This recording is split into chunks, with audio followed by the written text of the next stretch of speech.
राधे राधे, जय श्री कृष्णा। कैसे हैं आप? आशा करती हूँ आप लोग बिल्कुल ठीक होंगे। मैं भी ठीक हूँ। तो दोस्तों, कार्तिक मास कथा के अध्याय 4 कहने जा रहे हैं। आप लोग प्लीज़ ज़्यादा से ज़्यादा सपोर्ट करें, लाइक करें, सब्सक्राइब करें। रोज़ की ऐसी वीडियो सुनने के लिए मेरे चैनल को सब्सक्राइब जरूर कर लें। तो कार्तिक मास व्रत कथा महात्म्य चौथा अध्याय।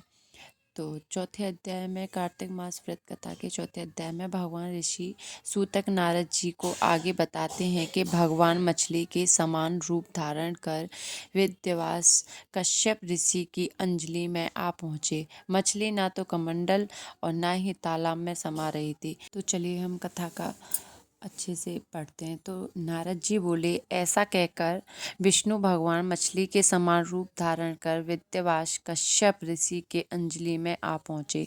कश्यप ऋषि ने दया करके उन्हें अपने कमंडलू में रख लिया।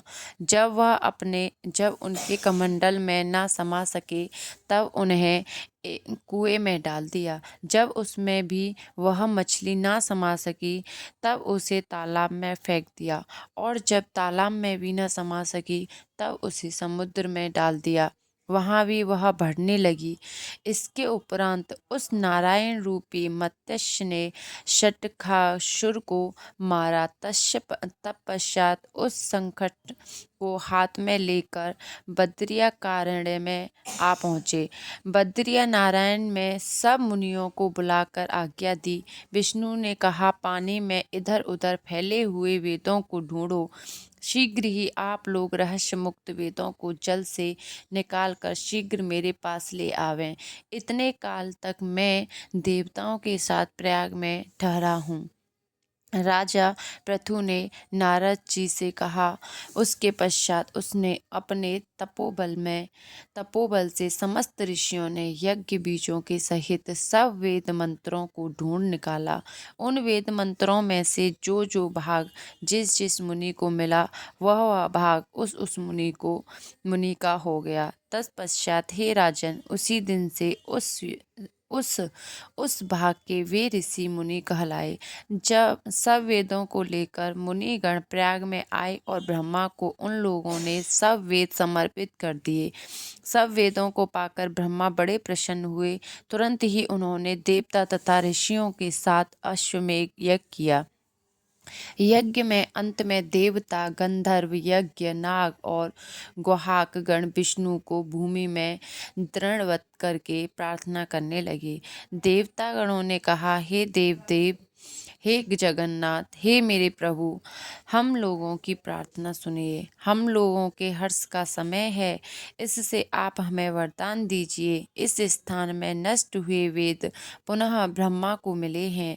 हे लक्ष्मीपते, आपकी अनुकंपा से हम लोगों को यज्ञ का भाग भी यहाँ मिला है। इसीलिए यह स्थान आपके प्रसाद से आज से पृथ्वी भर में सर्वप्रधान, पुण्य को बढ़ाने वाला, मुक्त और भुक्ति को देने वाला होवेंगे।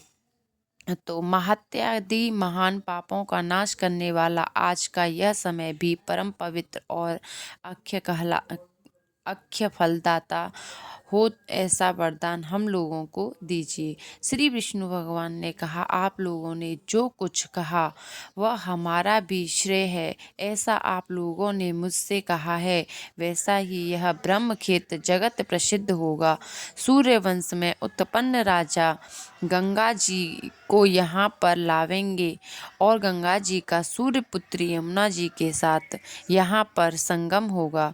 आप लोग तथा समस्त ब्रह्मादिक देवता के साथ मैं भी यहीं पर रहूँगा और यह स्थल तीर्थराज के नाम से प्रसिद्ध हो गया। यज्ञ, दान, व्रत, हवन, जप और पूजा कृत्य यहाँ पर सदा अनंत फल देने वाले और मोक्षदायी होंगे। 7 जन्मों के लिए हुए ब्रह्मा हत्यादि महापाप भी इस तीर्थराज के दर्शन मात्र से उसी समय नष्ट हो जाएंगे।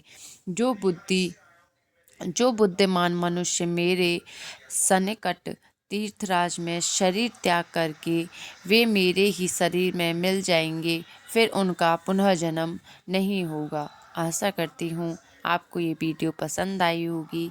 तो तो दोस्तों मिलते हैं आपसे ऐसी अगली वीडियो में अध्याय 5 के साथ। राधे राधे, जय श्री कृष्णा। ज़्यादा से ज़्यादा सपोर्ट करें, लाइक करें, सब्सक्राइब करें, बेल आइकन प्रेस कर लें ताकि आपके पास इसका नोटिफिकेशन आता रहे। राधे राधे।